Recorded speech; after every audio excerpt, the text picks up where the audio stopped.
Okay, let's talk about a performance that was so intense, so all-consuming, that it literally made people forget they were watching one of the biggest stars out there. We're diving into Young Zi's role as Baiju in The Tree of Life, and this idea of a self-destructive performance that made her completely vanish. So how on earth did she pull it off? I mean, listen to that. Made me tremble all over.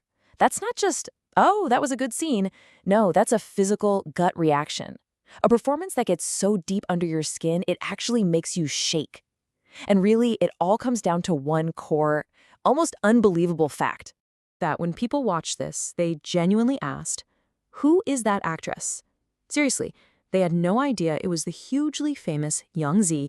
She was just gone, completely erased, with only the character Bai Ju left on screen.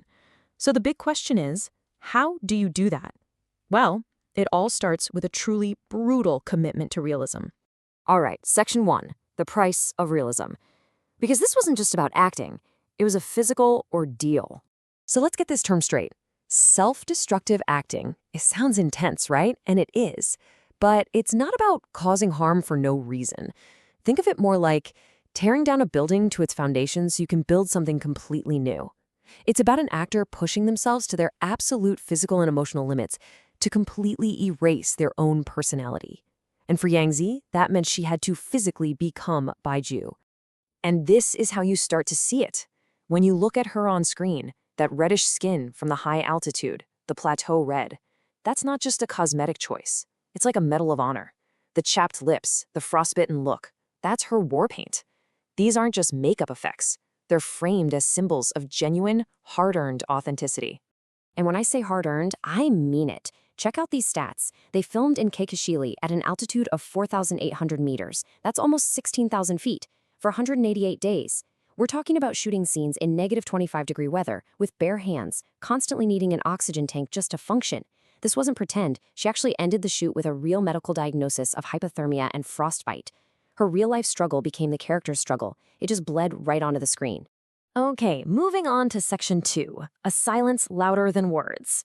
Because all that physical hardship, it was just setting the stage for the emotional core of this performance. And, believe it or not, probably the most powerful, most talked about scene in the entire show has almost zero dialogue. So here's the setup, and it is just gut-wrenching. Baiju is part of a mountain patrol. She comes across a group of poachers, and they're slaughtering Tibetan antelopes. But then, she sees him. Her own brother, the one she practically raised. He's right there, part of it. The conflict here is just unimaginable. I mean, what do you do? How do you even begin to act that out? Well, Yang Zi does it in 25 seconds of absolute silence. It's all in the micro expressions, these tiny little facial movements. Let's break it down. First, her eyelids just tremble, like she can't believe what she's seeing. Then her pupils actually shrink in shock. You see her jaw muscle clench, just pure agony. And the final blow? A single tear finally breaks free and rolls down her face, but only after her brother turns his back to run away. The control is insane. It's a masterclass in showing a heart being shattered without saying a single word.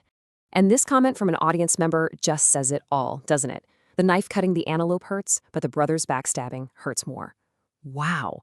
That's why this scene hit so hard. The performance made you feel that the pain of betrayal was way, way sharper than any physical violence happening around her. And just when you think the emotional peak has been reached, the story throws another massive challenge at her. We're on to section 3, 17 years in a breath. The story jumps forward in time, and now the performance has to show the weight of 17 long years of struggle. So picture this. 17 years have passed. Her captain was framed and vanished. The patrol team is gone. Everyone else has moved on, given up hope. But not Baiju. She's still there, still searching. So, as an actor, how in the world do you portray the weight of almost 2 decades of that kind of lonely, relentless fight? Well, it's all in the details. It's not about caking on old age makeup. It's so much more subtle. The source points to these amazing choices. There's just a single strand of white hair. Her voice isn't just older, it's coarse and raspy, worn down by the harsh climate. Even the way she breathes is different. It carries the deep fatigue of someone who spent years on that plateau. She's literally aging the character from the inside out. And all of this whole journey, it brings us to our final section. Number 4, the tree in a life. This is where everything comes together in a hugely powerful, symbolic ending. So after 17 years of searching, she finally finds him, the remains of her captain, buried under the frozen earth. Her hands are so numb from the cold she can't dig, so she does something just incredible. She takes her police badge, the symbol of her entire life, her entire mission, and she uses it to claw at the dirt. I mean, what an unbelievably powerful image that is. And this line from the show just perfectly sums up her entire philosophy. The no man's land is not a lawless land. It was her unwavering belief. But here's the really cool part. This fictional line became so powerful that it was actually adopted in the real world as a promotional slogan for the Kekasili region.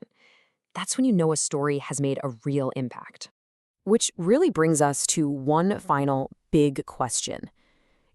When an actor goes this far, when they physically and emotionally push themselves to the absolute brink to erase who they are, what's the real cost of a performance like that? It makes you think about what it really takes to create art this powerful.